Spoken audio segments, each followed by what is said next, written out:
I thought my father was protecting me, until I saw the files he kept locked away. The first thing I noticed was that my father had started locking his office door. Not all the time, just at night. For years, that room had barely mattered. It smelled like oud, printer ink, and old paperwork. He handled shipping contracts there, sometimes took calls with men from Dubai or Kuwait, sometimes sat silently after evening prayer, scrolling through financial spreadsheets with his glasses low on his nose. Nobody touched anything in that room anyway. In our family, privacy wasn't really discussed.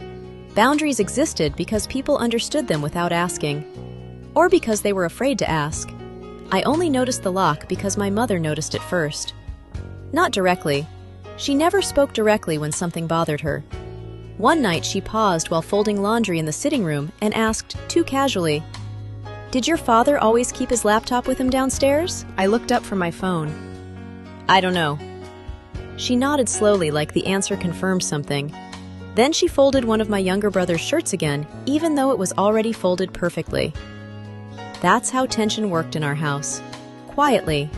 Sideways. We lived in Amman, in one of those neighborhoods where every family knew exactly how respectable every other family pretended to be. White stone villas, olive trees, black SUVs washed every Friday morning, women lowering their voices when certain names came up. My father cared deeply about appearances. Not in an arrogant way, in a survival way. He used to say, "Reputation is oxygen here. Once people poison it, you suffocate slowly." And honestly, I believed him. I was 26, the oldest daughter, engaged to a man named Samer, whose family owned several pharmacies across Jordan and the UAE. Everyone kept calling me lucky. Samer was polite in the way expensive hotels are polite. Clean shoes, controlled smile, never loud. But there was something exhausting about him. Like every conversation was being monitored by an invisible camera crew. If I joked too much around his friends, his expression changed slightly. If I wore brighter lipstick, he noticed. If I answered a question too confidently around older men, he'd touch my wrist under the table afterward. Not aggressively, just enough, like punctuation. My mother adored him because he came from a stable family. My father adored him because Samer respected hierarchy. I kept trying to convince myself that comfort eventually becomes love if you stop resisting it long enough. Then, 3 weeks before the wedding, my father disappeared for 2 days. Nobody explained why. My mother kept cooking as if guests were arriving. My brothers stayed unusually quiet, and every time I asked where Baba was, someone answered too quickly. Business. By the second night, even the house felt nervous. At around 1 a.m., I went downstairs for water and saw light under my father's office door. The lock was open. I remember standing there longer than necessary, not because I planned to snoop, because something already felt wrong before I even touched the handle. Inside, the room smelled colder than usual. The AC was still running. His laptop sat open on the desk beside printed documents stacked in neat piles. I should have left. Instead, I saw my name. Typed in bold, not handwritten, not casual, a formal financial document. At first, I didn't understand what I was looking at. Then slowly, physically, like nausea spreading upward, I realized my father had transferred ownership of several family assets into Samer's company 2 months earlier, using my marriage contract, my dowry, future inheritance arrangements, property allocations, everything structured through legal guardianship clauses I barely remembered signing because everyone kept telling me, these are standard procedures. Don't embarrass your father by questioning paperwork. Samer's family lawyers handled everything. There were emails too. Dozens. One from Samer's father. After marriage, she will not interfere financially. We prefer clarity now to avoid emotional complications later. Another from my father. She trusts me completely. I stared at that sentence for a long time, longer than the others, because it was true. That was the worst part. I heard footsteps upstairs and closed everything too fast. My hands shook so badly, I almost dropped the papers putting them back. Then I walked upstairs carrying my glass of water like a stupid actress trying to look natural. My mother was awake in bed when I entered her room. She looked at my face once and sat up immediately. "What happened?" I opened my mouth. Nothing came out. She kept staring. Then very quietly she asked, "You saw something?" I think that was the exact second I realized she already knew. Not everything maybe, but enough. I sat on the edge of her bed and whispered, "Why would he do this?" She looked toward the bedroom door before answering. "He thinks he's protecting the family." That answer made me angrier than if she'd defended him openly. Protecting who? Certainly not me. The next morning, breakfast felt unreal. My father discussed traffic near Abdoun.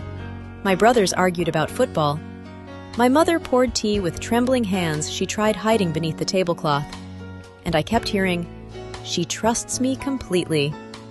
Sammer called that afternoon. "Did your mother tell you about the guest list changes?" His voice sounded normal, calm. I suddenly hated him for sounding calm. "No. We reduced numbers on your side slightly. Baba thinks it's cleaner." Your side. Not our wedding. Not us. Your side. I asked, "Did you know about the contracts?" Silence. Tiny, but there. Then, "Lena, these things are complicated." That's when I knew. Not because of what he said, because of how quickly his tone changed. Softer, more managerial, like he was handling a difficult client. "I trusted you," I said quietly. "You still can." That line stayed in my head for days afterward because it sounded rehearsed. Like something men say when they want trust without transparency. I started noticing everything after that. How often my father interrupted my mother. How Sammer checked my reactions before speaking publicly. How relatives praised me most when I was silent. I felt stupid for not seeing it earlier. But honestly, women in families like mine are trained to reinterpret discomfort as gratitude. A few nights later, my aunt visited unexpectedly. She hugged me for too long near the kitchen sink and whispered, "Don't fight your father publicly." Not, "Are you okay?"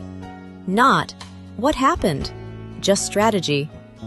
That's when humiliation finally turned into clarity, because everybody knew something. Everybody adjusted themselves around it. And somehow I was still expected to smile during bridal dress fittings. I stopped sleeping properly after that. I'd hear my parents arguing downstairs late at night. Not loudly. That was the disturbing part. My mother spoke in exhausted whispers. My father sounded irritated, defensive. "This is practical. You're making her emotional. You don't understand business. She'll thank me later." One night, my mother suddenly said, "I thanked my father too." Silence after that. Heavy silence. I don't think I'd ever heard her speak to him like that before. The next morning, she avoided eye contact with everyone. 3 days before the wedding, Samir invited me to dinner alone. Some expensive rooftop place in Dubai Marina because he was already there handling business meetings. I flew in that afternoon, mostly because my father insisted. "You shouldn't create tension now." That sentence almost made me laugh. The restaurant overlooked the water. Tourists taking photos. Gold lights reflecting off glass towers. Everything looked polished enough to hide crimes inside it. Sammer ordered for me without asking. I let him. Halfway through dinner, he finally said, "You've been distant." I stared at my untouched food. Then I asked, "If your daughter signed something she didn't fully understand, would you call that trust?" He leaned back slowly. "You're making this uglier than it is." There it was again. Not concern, optics. I realized then that the marriage itself wasn't really the betrayal.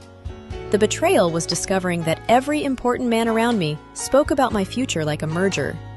Calmly, strategically, professionally, as if my emotional consent was decorative. Sammer reached for my hand across the table. I moved it first. His face changed for half a second. Annoyance. Real annoyance. Then the polite version returned. "You're tired. Weddings overwhelm women." Women, not you, women. like we were all one emotional species to manage carefully. I suddenly felt incredibly calm. Not powerful, just done. The next morning, I called my mother from the hotel bathroom while water ran loudly from the sink. "I'm not marrying him." She inhaled sharply, then whispered, "Your father will never forgive this." I looked at myself in the mirror while she said it. Mascara smudged, hair messy, 30 missed calls already waiting. And weirdly, I didn't feel fear anymore, just exhaustion. "I know," I said. When I landed back in Amman, my father was waiting inside the house alone. No yelling. Honestly, I almost wished he'd yelled. Instead, he sat perfectly still in the living room. "You embarrassed me internationally," he said quietly. Not, "You hurt me," not, "Why?" Just reputation again. I told him I saw the documents. For the first time in my life, he genuinely looked old, not weak, just tired. "You don't understand pressure," he said finally. "You think love protects women? Stability protects women." I almost argued. Then I remembered my mother refolding laundry at midnight while pretending not to cry. And suddenly, I understood something uncomfortable. My father probably believed his own logic. That didn't make it harmless, but it made it real. My mother entered halfway through the conversation, carrying tea nobody touched. Typical. In our family, women always carried things into disasters. Tea, food, excuses, silence. My father looked at her and said, "You turned her against me." She answered so softly I barely heard it. "No." She finally listened to herself. That sentence changed something inside the room. Not dramatically, quietly, like a door unlocking. The wedding was canceled 2 days later. Relatives called non-stop. Some blamed me, some blamed feminism, some blamed Dubai somehow. One woman told my mother, "At least it happened before children," as if that was supposed to comfort her. Samer sent exactly one final message. "I hope someday you realize none of this was meant to hurt you." I never replied. Because maybe that was true. And honestly, that made it worse. People think betrayal always comes from hatred. Sometimes it comes from people loving you in ways that slowly erase you. A month later, I found my mother sitting alone on the balcony after evening prayer. The city sounded distant below us. Traffic, a dog barking somewhere, the call to prayer echoing between buildings. She asked, "Do you regret it?" I thought carefully before answering, because the truth was messy. I regretted how public everything became. I regretted watching my father lose face. I regretted understanding my family differently now. But regret wasn't the same thing as wishing I'd stayed. So I told her the truth. "No," I said, "but I think I'll grieve it for a long time." She nodded like she understood exactly what I meant.